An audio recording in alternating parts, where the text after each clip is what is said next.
John, thanks for sitting down with me. Thank you. You're here today to talk about aggregate markets. Can you tell me a little bit about it, what it does? So we play in the space that we call distributed commerce.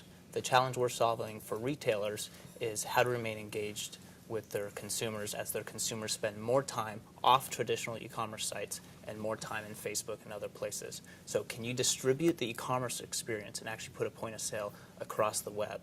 So for us, that means that you could put e-commerce inside a rich media ad banner, you could put it in a widget on a microsite, or you could put it in Facebook in a custom application that has a complete e-commerce experience. So it's really the next stage of you shopping within social media and shopping within your ads. So can you give me an actual experience of an aggregate client and how it works?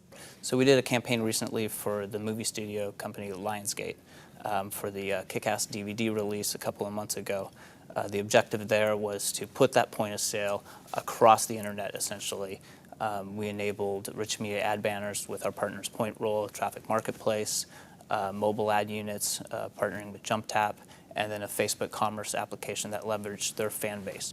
And they came to us to put that e-commerce application on the Facebook page, a dedicated tab where they could then turn the conversations that are happening on that page every day, turn those conversations into conversions. So they would send out newsfeed posts, promote the special offering, bring the traffic back into their page, and drive impulse purchases immediately. So I'm sure you have a social network and you're on Twitter or Facebook or any number of them.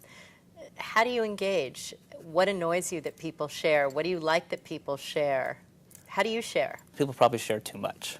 And the more of us share and share more and more and more, that too much factor to me can become overwhelming.